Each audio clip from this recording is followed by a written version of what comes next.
Hola a todos, quiero dar las gracias al comité organizador por esta invitación y especialmente por este bloque en que voy a compartir con muy buenos amigos.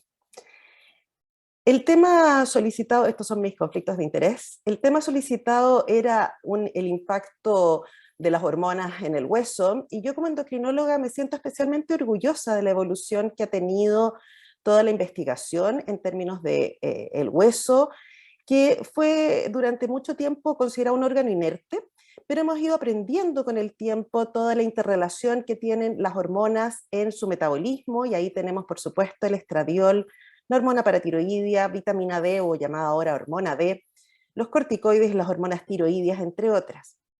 Pero lo novedoso probablemente es que el hueso también se ha transformado en un órgano endocrino, y en este mismo congreso va a haber charlas sobre FGF23, que es como la hormona de moda que nace del hueso, pero también hay estudios muy interesantes de osteocalcina y su influencia en el metabolismo pancreático.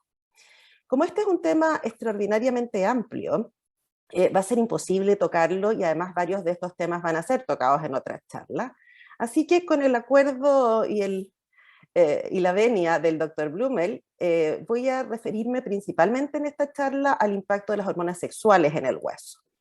Y la agenda de lo que vamos a ver ahora es fisiología de los estrógenos y algunas otras hormonas del eje de las hormonas sexuales relacionadas con hueso, su rol en el desarrollo y en el metabolismo esquelético. Vamos a hablar bastante más de estrógenos exógenos y su influencia en el esqueleto, y por supuesto de osteoporosis y tratamiento con estrógenos. Para comenzar, un poco de fisiología y de fisiología ampliada en lo que tiene que ver con el eje de las hormonas sexuales. Y todos sabemos que la homeostasis esquelética está regulada por las hormonas reproductivas en una muy importante proporción, y las fluctuaciones fisiológicas y patológicas a lo largo de la vida van a ser muy relevantes en tanto la masa ósea que adquiramos como la evolución a lo largo del tiempo.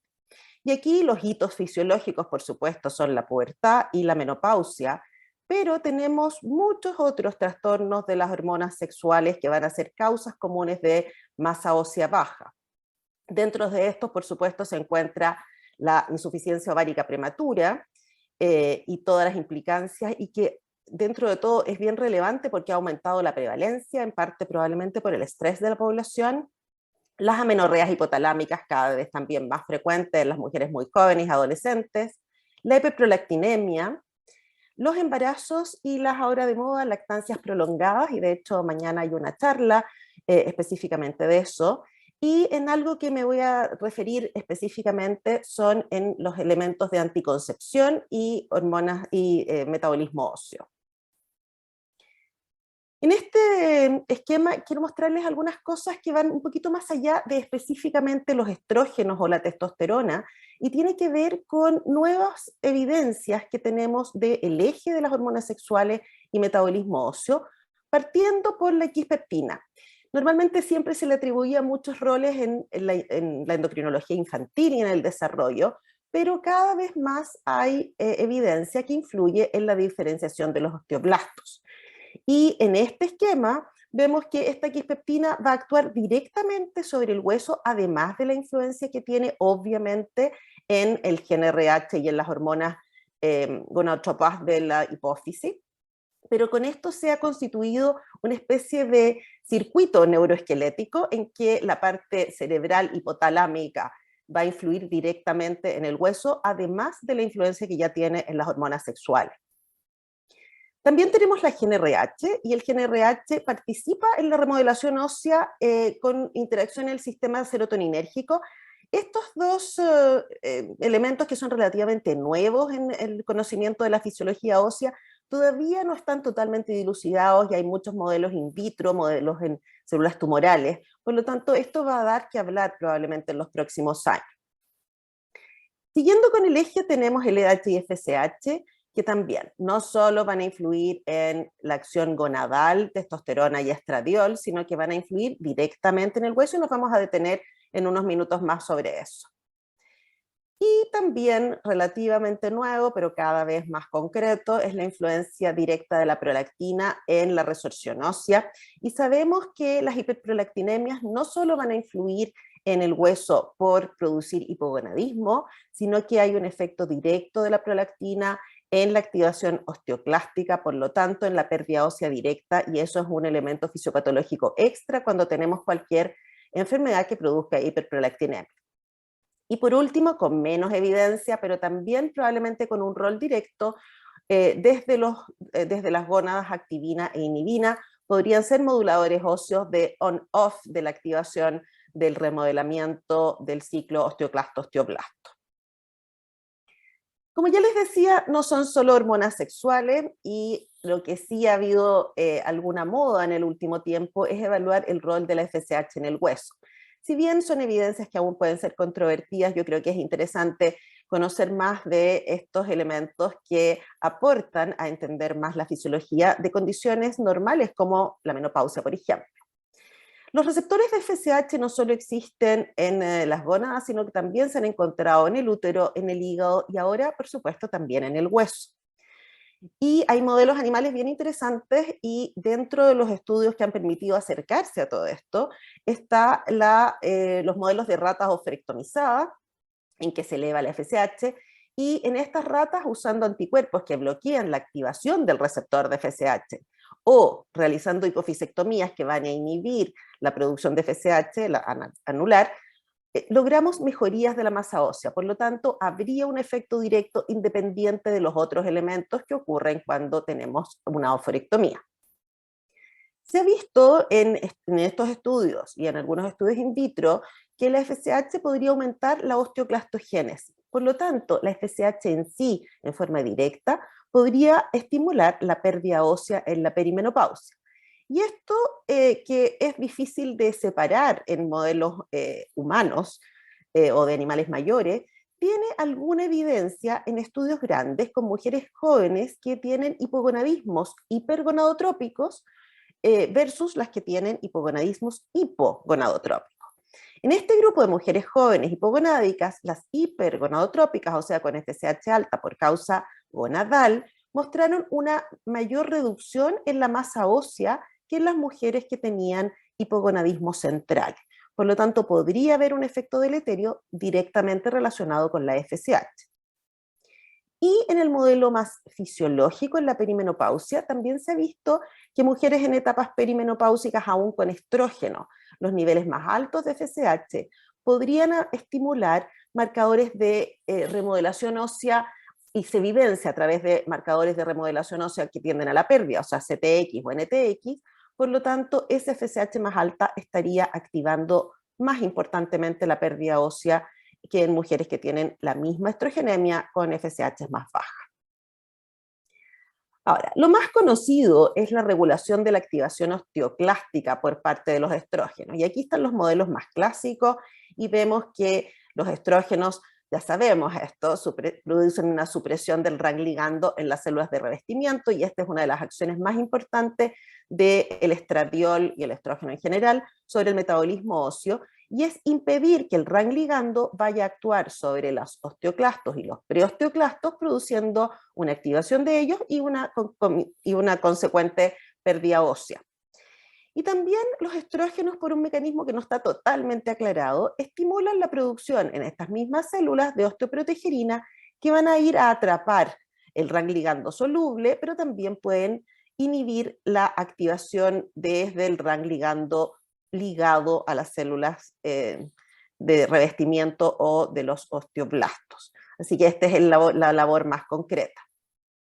Pero cada vez se conocen más elementos de modulación de los estrógenos en el hueso, y hay muchos estudios muy interesantes que se han ido aprendiendo de los modelos animales, y en específico de las ratas knockout para receptor de estrógeno. Entonces tenemos los estrógenos en labores más específicas que probablemente tienen más incidencias que solo el RAC. Y sabemos que los estrógenos van a inhibir la liberación de interleuquinas, específicamente interleuquina 1 y 6, también TNF-alfa, desde los osteoblastos, y esto va a disminuir o va a modular el reclutamiento de los preosteoclastos y de la activación osteoclástica. Directamente también los estrógenos van a inhibir el reclutamiento de los preosteoclastos en la médula ósea, así que estos dos elementos son cada vez más conocidos. Y también el efecto directo de la regulación de la sobrevida de los osteoclastos. Y por otra parte, los estrógenos van a actuar sobre citoquinas desde los osteoblastos, que regulan la activación y sobrevida y actividad de los osteoclastos, pero también los estrógenos van a modular la vida, la sobrevida, la activación de los osteoblastos. Van a inhibir su apoptosis, van a estimular el TGF-beta y van a estimular ciclos de anabolismo osteoblástico, por lo tanto de formación ósea. Ahora, aterrizando en la parte más clínica, los condicionantes de la masa ósea y específicamente de la masa ósea máxima son muchos y sabemos que están condicionados genéticamente entre un 50 y un 80%, aunque esta expresión génica va a variar por diversas cosas que la modulan. Y importante porque la masa ósea máxima se sabe que se logra alrededor de los 20 o 30 años, pero cada vez hay más evidencia que está más cerca de los 20. Y incluso hay algunos papers que sugieren que antes de los 20 ya tendríamos todos los elementos para tener nuestra masa ósea máxima. Por lo tanto, el periodo en que pueden ocurrir cosas que la modulen, para bien o para mal, debiéramos tener mucha precaución en el periodo de la adolescencia. Se sabe también que entre los 20 y los 30 años se pueden hacer como correcciones a lo que no ocurrió en la etapa pre-20, pero probablemente el foco debiera estar mucho en la adquisición de la masa ósea máxima en los adolescentes entre los 15 y los 20 años.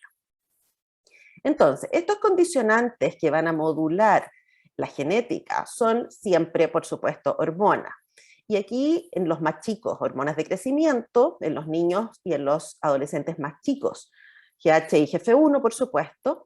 En los un poco más grandes, estradiol, testosterona, pero también elementos de la sensibilidad de los receptores, que es una cosa que está genéticamente modulada, y cosas que ocurren en esta etapa, y es lo que nos vamos a referir en parte a continuación. Uso o no uso de anticonceptivos y del tipo anticonceptivos, los embarazos adolescentes, y no nos vamos a referir a eso por la charla específica que va a haber en la jornada de mañana. También hay otros elementos que influyen, que son los estilos de vida, pero que actúan en parte también sobre las hormonas sexuales. Y aquí tenemos el ejercicio moderado produce un estímulo a la formación ósea, pero el ejercicio excesivo puede producir una inhibición. El tabaco y el alcohol también, y en parte los efectos tóxicos del tabaco y el alcohol están mediados por la activación o inactivación de las hormonas sexuales, tanto del eje como de la vida, de la sobrevida de las moléculas de estradiol. Y por supuesto hay variables ambientales, hay variables nutricionales que tienen que ver con los ejes que regulan también los niveles de estrógeno y por supuesto calcio, vitamina D e ingesta proteica. Entonces, si aterrizamos específicamente en causas de baja masa ósea máxima, de los elementos que van a ser potencialmente corregibles y vigilables están los relacionados con el déficit estrogénico, y aquí elementos como las menarquias tardías, ya sea constitucionales como provocadas por circunstancias, trastornos de la conducta alimentaria, estrés, medicamentos o diferentes condiciones, influyen negativamente en la adquisición de masa ósea. También, por supuesto, las amenorreas hipotalámicas, por ejemplo, por ejercicio, como conversábamos, las insuficiencias ováricas prematuras, y esto ya es muy patológico, sobre todo en los pacientes muy jóvenes. Ya veíamos trastornos de conducta alimentaria, trastornos de ingesta proteica y los trastornos nutricionales, las malas ingestas cálcicas cada vez más frecuente con la moda de no tomar leche, de no consumir proteínas animales y, por supuesto, el endémico déficit de vitamina D. Ya hablábamos del tabaquismo y del alcoholismo y, por supuesto, muchos medicamentos que influyen. Y aquí los más obvios probablemente son los corticoides, pero los anticonvulsivantes, y aquí no solo por la epilepsia, sino que en el uso masivo de anticonvulsivantes como estabilizadores de ánimo, pueden influir en los metabolismos de vitamina D y también de estrógeno. En resumen, tenemos estrógenos y huesos a lo largo de la vida, y en la pubertad, que es una condición fisiológica de estrógenos que debieran ser altos, influye importantemente en el estirón puberal y aquí actúan modulando la acción de hormona de crecimiento y del hormona de crecimiento IGF-1. Los estrógenos y los andrógenos actúan sobre la posición endosteal y vamos a ver más adelante, la testosterona también en la posición perióstica, que da la diferencia de tamaño del hueso de los hombres. Influyen en el cierre de los cartílagos de crecimiento y son fundamentales entonces para el desarrollo óseo en la pubertad. A lo largo de la vida adulta, los estrógenos y andrógenos nos van a permitir lograr y mantener un hueso normal, y es fundamental a lo largo de toda la adultez.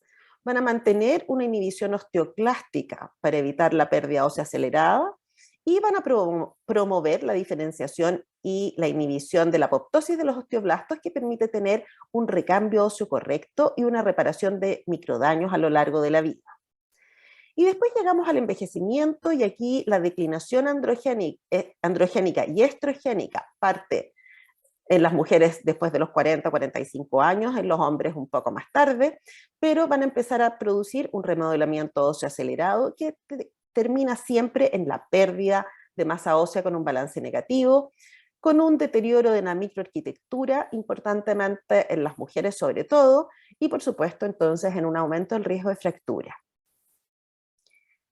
En estos contextos se han establecido niveles de estrógeno mínimos para la salud ósea, y esto es interesante porque se han ido estudiando en circunstancias distintas, y este es un gráfico sacado de un artículo de la década de los 90, en que evaluaban cuáles eran los niveles de estrógeno que influían en ciertas condiciones fisiológicas o patológicas y cómo eran modulados por los anticonceptivos, y se establecían ventanas terapéuticas óptimas para hueso entre 30 y 45 picogramos por ml de niveles de estradiol, pero también se establecían niveles que modulaban el engrosamiento endometrial o la inhibición de los focos de endometriosis.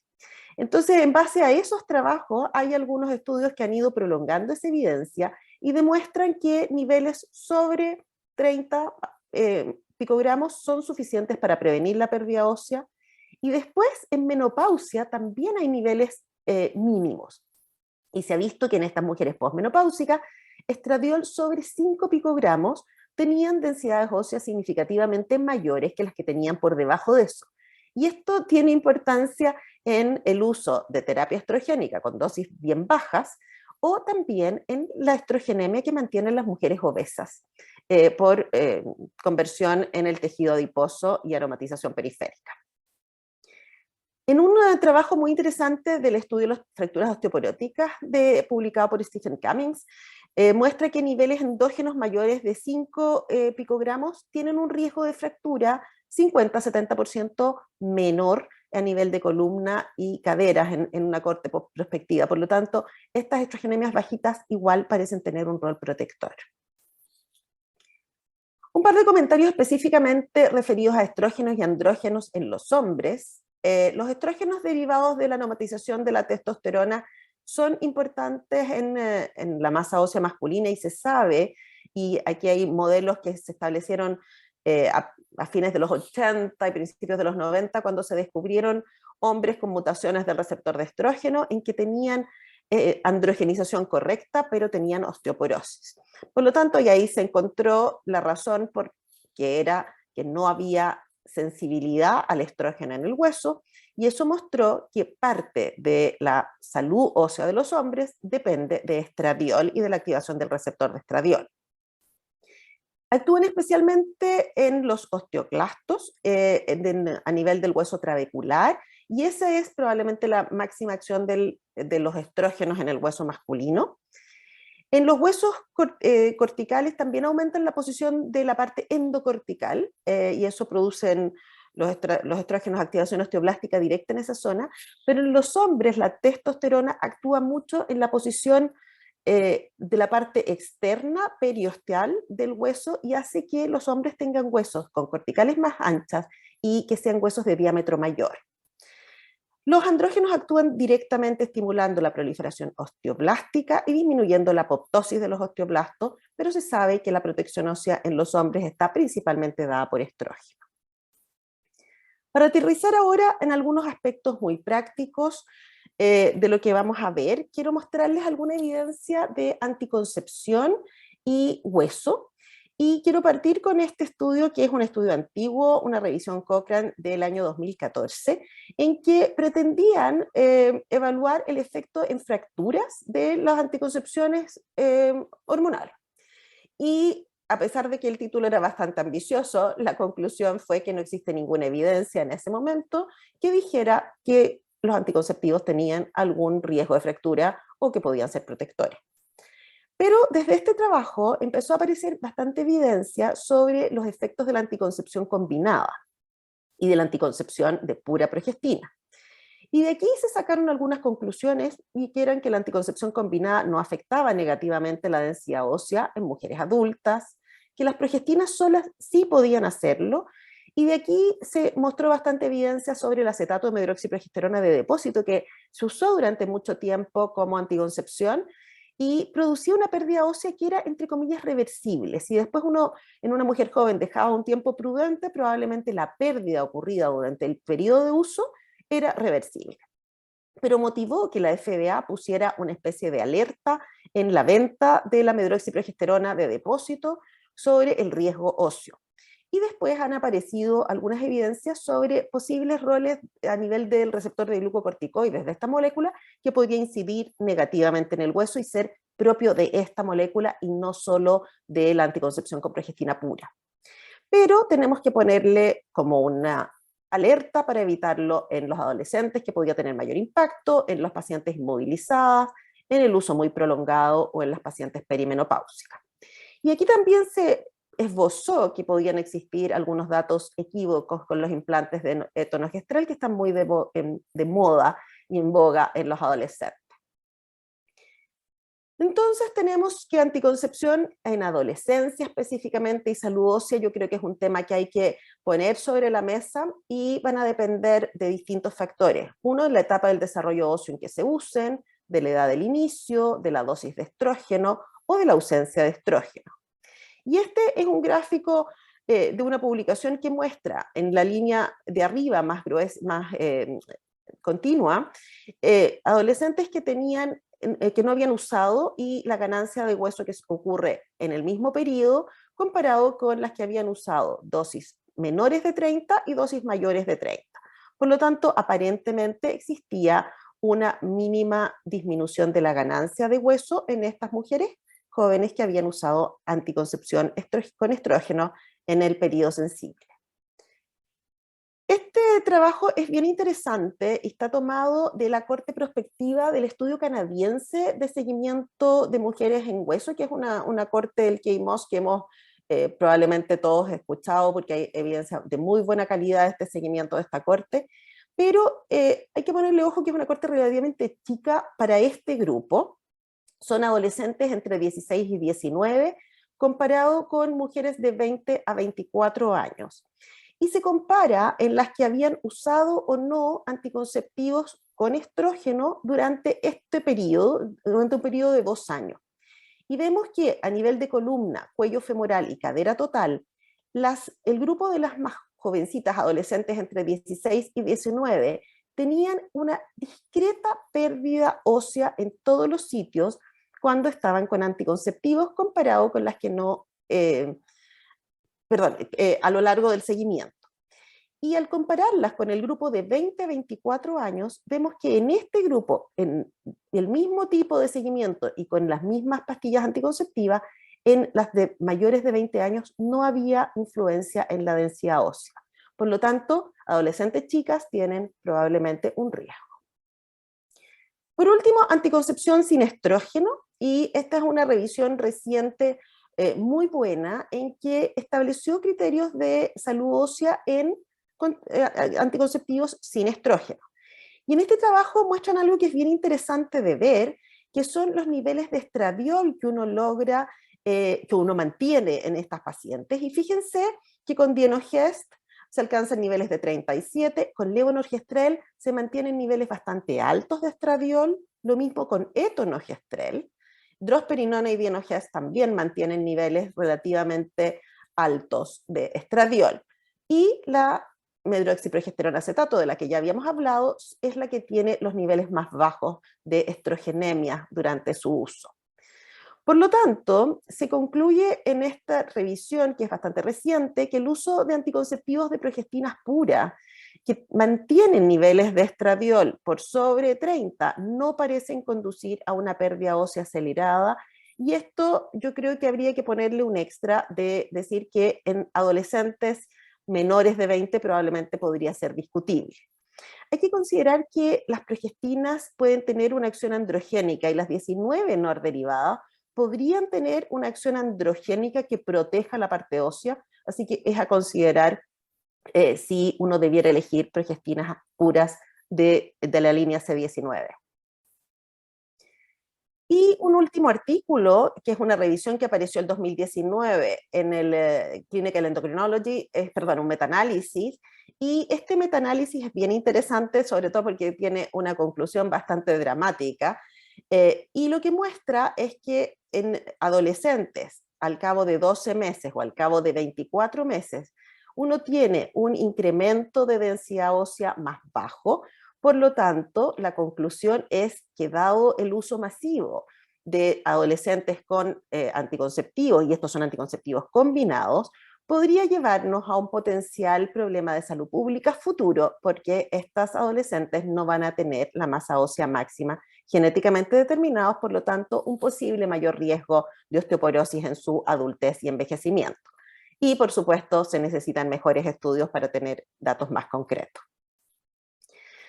Para terminar, palabras sobre estrógenos para el tratamiento en osteoporosis, y aquí yo creo que hay cosas que estamos como un poco en la ley del péndulo. La sustitución estrogénica para protección ósea sigue siendo real y tiene un rol indiscutible cuando el déficit estrogénico es por insuficiencia ovárica prematura. Y sabemos entonces que en pacientes con menopausias precoces o insuficiencias ováricas prematuras muy jóvenes, el uso de estrógeno, que está dado por la patología de base, va a proteger los huesos. Pero también se ha visto que protegen de la pérdida posmenopáusica en menopausias fisiológicas, y eso sigue siendo indiscutible. Ahora, no está claro si se protege la masa ósea de pacientes con trastornos de conducta alimentaria hipoestrogénica, y en realidad está claro que no, probablemente, porque esto es bastante más multifactorial y hay otros elementos que inciden en la pérdida, por lo tanto el reponer estrógenos no basta. Tampoco está tan claro en la menorrea de las atletas, porque hay elementos nutricionales, de hormona de crecimiento y de corticoides endógenos que podría estar incidiendo. Y hay un rol todavía no bien precisado, discutible en las amenorreas hipotalámicas. Pero en terapia estrogénica, en menopausia, para protección ósea, está claro que sí sirve. Previene la pérdida ósea, reduce el riesgo de fracturas específicamente, está muy probado en el WHI y en el 1 Million Women Study, en que se ve que se reduce el riesgo de fracturas en forma muy significativa, y que este efecto es mejor si la terapia estrogénica se inicia muy precozmente. El efecto es menor en recuperar masa ósea que ya se perdió. Por lo tanto, si ya estamos bajo, probablemente terapias de tipo antiosteoporótico más convencionales van a ser importantes, pero todas las vías y todas las dosis probadas, incluso las muy bajas transdérmicas, han probado ser eficaces en la prevención de la pérdida de masa ósea en menopausia. ¿Cuáles son las normas actuales? Aquí depende de dónde uno lea. La International Menopause Society probablemente es la más permisiva y ha recomendado muy recientemente que la terapia estrogénica de reemplazo en pacientes en riesgo de osteoporosis menores de 60 años o con menos de 10 años de menopausia puede ser un elemento de uso clínico específico sin necesitar otra indicación, o sea, usar estrógeno como tratamiento para la osteoporosis o para la prevención de osteoporosis. La Endocrine Society establece que la terapia de reemplazo puede ser usada, pero debe ser evitada en pacientes con riesgo de trombosis venosa, y se sugiere que sea usada en pacientes que concomitantemente tienen síntomas vasomotores, y si no fuera esto los casos, se sugiere mejor usar bifosfonatos o denosumab. Y la FDA también tiene una recomendación relativamente reciente que dice que la terapia estrogénica en la menopausia sirve en prevención de osteoporosis, si está indicada por síntomas climatéricos, pero no como un tratamiento específico. Ahora, esto último es un comentario personal porque mucha de la actitud que tenemos con respecto a los estrógenos está influida por los estudios del WHI, que mostró un excelente efecto sobre los huesos, pero mostró también los riesgos cardiovasculares de la mezcla hormonal usada específicamente en ese trabajo, específicamente en esos pacientes que eran de edades un poco mayores. Por lo tanto, estamos tomando ciertas conclusiones para un esquema de sustitución estrogénica que ya prácticamente no usamos, así que vale la pena todos los estudios que se están haciendo para reevaluar este punto.